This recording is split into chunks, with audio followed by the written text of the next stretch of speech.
everyone, I hope you're all well. So today's video is my last video in my What I Ate at Disney World series. So of course I've left the best till last, and that is Epcot. Epcot ended up being my favourite park. It's only beaten by Magic Kingdom just, and that is mainly because of the food. We also went during the Food and Wine Festival, which was so good. So I'm going to start with the top end of Epcot and start with Future World. So one of the places we went in Future World was to the little like gourmet popcorn cart. So they do some like interesting flavours of popcorn. So we used the snack credit and got the sour cream and chive popcorn. I am usually more of a sweet popcorn kind of girl, but this was really good. As I've said in a previous video, Disney popcorn didn't really live up to my expectations, but it was still a good snack nonetheless. It was good to fill the gap, and it was easily shareable between the two of us. So one of the other places we went in Future World was Sunshine Seasons, which is located in the Land Pavilion. We actually went here twice. So the first time we went here was for lunch, and I got the sweet and sour chicken. Josh got the Mongolian beef. So the second time we went here, we used the snack credit and got the, I think it's called the whoopie pie, which was basically a red velvet cupcake, and it had like frosting in the middle with chocolate chips and little Mickey on the top. I don't feel like people really like rate Sunshine Seasons much or talk about it much, but I actually really enjoyed it here. The sweet and sour and the Mongolian beef were both really good, much like pretty much all the kind of like Asian and like rice dishes that we had in Disney. And the whoopie pie, however you pronounce it, was absolutely incredible. I feel like I say this about everything, but I think this was one of my favourite snacks that we had in Disney. It looked great, and the cake itself was just really tasty and really light and fluffy. Sunshine Seasons was probably the only proper food place we went to in Future World. The only other places we went in this sort of area was the kind of Food and Wine Festival stalls that are at the top end, so are still technically kind of part of Future World. We went to Flavours from Fire, and here we had the charred steak. This was really good. It was really tasty. The meat was really good as well. And I didn't expect to like the corn cake as much as I did. That was also pretty good. So we also went to Active Eats, and here we got the loaded macaroni and cheese with bacon, cheddar and leeks. And this was incredible. As I've mentioned in a previous video, Disney mac and cheese is like on another level. This snack was definitely no exception. It was really good, and I also really enjoyed the toppings. Felt like they really added to it. It was really tasty. So we also went to the Cheese Studio stall, and here we had the beef stroganoff. This was definitely one of Josh's picks. He really enjoyed it. It was a bit too rich for me, I'd say, but that's the beauty of the Food and Wine Festival, is that everything is in like little portions. Even though some stuff might be a bit too rich, you never fall into the trap of eating too much of it, which I quite like. As well as the Cheese Studio, we also went to the Chocolate Studio, and here we got the chocolate almond truffle. Surprisingly, we didn't get too many sweet snacks around the Food and Wine Festival. I feel like I'm kind of regretting that now, but I am really glad that we got this one. It was so delicious. It was really chocolatey, and also the sauce on top was like a whiskey caramel, and yeah, that was really good as well. So everywhere else that we ate while at Epcot was shock horror in the World Showcase. It wasn't until I looked back that I realised that in Epcot we ate at barely any of the permanent food stops.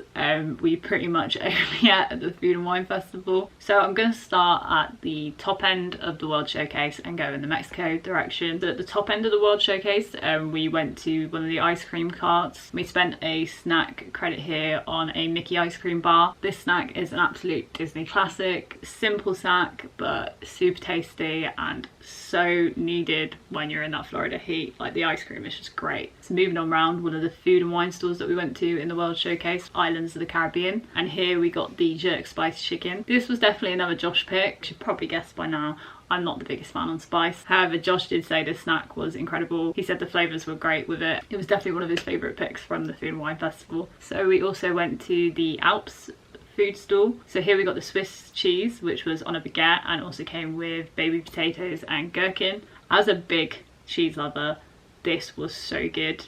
I absolutely love Swiss cheese, and the bread was really good as well. It was really fresh and really nice. I stupidly, with this snack, and I will never forgive myself, dropped it on the floor halfway through eating it. Honestly, I was so heartbroken. Luckily we managed to try it and try a bit of everything before I dropped it on the floor, but honestly, yeah, it was so good. I wish I could have ate it all. I don't know why I didn't just go get another one. That'll be one of the regrets I will have to live with for the rest of my life. So moving around to the Thailand food and wine stall, and here we got the chicken with peanut sauce and stir-fried vegetables. Josh absolutely loved this one. I liked it. Like, the chicken was really good and the veg was really good, but I wasn't the biggest fan on the peanut sauce. I didn't really like the flavour of it, but that was kind of the beauty of like sharing everything that we ate. So I ate the bits that kind of had less sauce on and Josh ate the other bits. It just worked out perfectly. So we also went to the Mexico food and wine stall. So here we got the shredded pork belly, which was on a corn tortilla with a salsa. This was another amazing snack. Great meat, great flavour, and it was all in a tasty tortilla. So moving around to the China food and wine stall. So here we had the chicken dumplings with Chinese slaw. So I absolutely love Chinese dumplings. So I was really excited to try these and they definitely did not disappoint. It was so tasty, like the filling inside was so good. And the dough on the outside as well was amazing. And the slaw on the top was also a nice accompaniment as well. So moving around to the Africa food and wine store. Here we got the coffee barbecued beef. This was not one that I tried. Josh wanted to try this snack so bad. One of the days we were at Epcot, he was just banging on about getting this snack. But by the time we got to the African stall, because we went the other way around, so we went like Canada way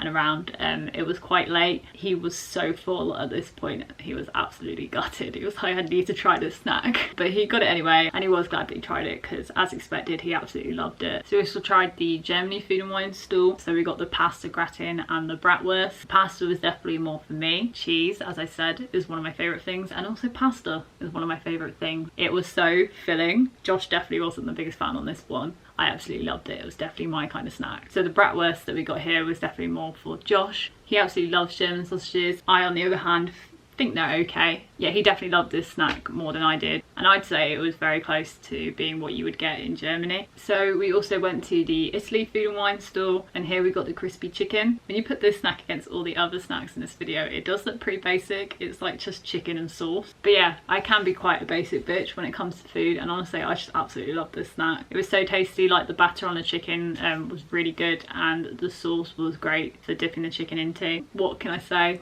Sometimes I just like a bit of plain food. So moving around to the Japan food and wine store. Here we got the teriyaki chicken bun. This snack was another example of good like Asian style food at Disney, and something that I think Disney does really well. We absolutely loved this. Everything about it was really good. The filling was really tasty. Teriyaki is one of my favourite flavours, and the dough wrapping around the outside, it's just so good.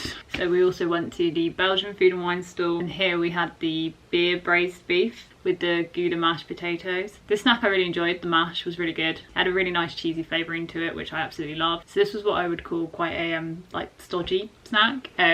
Like it gave me very like winter vibes, very similar to British cuisine, but not the kind of thing I want to be eating in the Florida heat. So moving around to the UK pavilion, the one and only place that we ate in the World Showcase that wasn't a food and wine store, and that was the Yorkshire County Fish Shop. And here we got one meal to share between us. Now you're probably thinking, obviously I am British, why would I go all the way to Florida just to eat British cuisine? It makes no sense when there's so much more stuff to try, especially at Epcot. So this quick service place was doing Cornish Pasty and chips. I don't think they do it all the time. I think it was a limited menu item. So I am from the West Country. It's basically home of the pasty. I was pretty much brought up on pasties. My mum at home makes them on the regular. I just had to see what the US take on it was.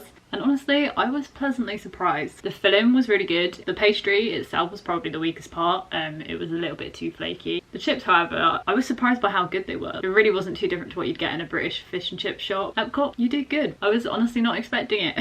So moving around to refreshment port. Now I think this is a kiosk that's there all year, but I know they do like a special menu for food and wine. So we used 2 snack credits here. So we got the poutine and we also got a Dole Whip. So the poutine was absolutely incredible. I do not know how I've never tried poutine before. It was so good. So the one that we got was chips with beef gravy and then cheese curds on top. And I honestly thought it was incredible. I absolutely love chips and I absolutely love cheese. So honestly, this was like the perfect snack for me. And poutine is definitely something I need more of in my life. So this is where we actually tried the traditional pineapple Dole Whip. As I mentioned in a previous video, we weren't the biggest fans. I think neither of us really loved like pineapple flavouring. So yeah, it was a bit much. We did try other flavours of Dole Whip and absolutely loved that. So I think it was the pineapple that we weren't the biggest fan of, which is ironic considering that's like the traditional flavour that everyone talks about. So we also ate at the Shimmering Sips food and wine store. This store did mainly desserts and mimosas. Naturally, I was just there for the desserts, not the alcohol.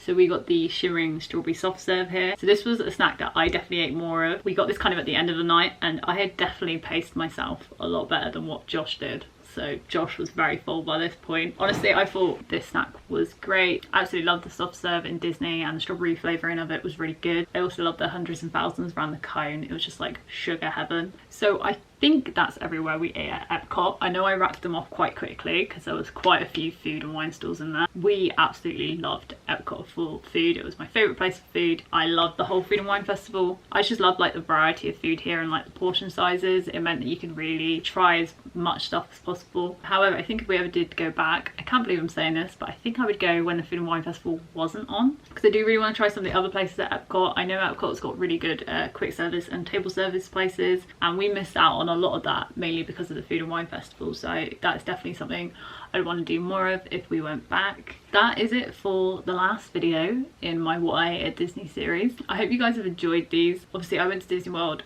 just over a year ago now, which is absolutely mad, so I know a lot of this information may be out of date, especially because obviously the parks have changed a lot in the last year because of COVID, but I'm sure some of the information I've said is kind of still relevant now, or will be relevant in the future when hopefully things can start to return to a normal. Either way, I kind of still wanted to make these kind of videos for myself. I wanted some videos to look back on the food that we ate, because food was such a big part of our trip. So yeah, that's about it for this video. Let me know in the comments down below what your favourite food was at Epcot, or if you haven't been to Epcot, what you would like to try. I know there was a lot of places I wanted to try before we went. I hope you've enjoyed this video and this series, and I shall speak to you in the next one.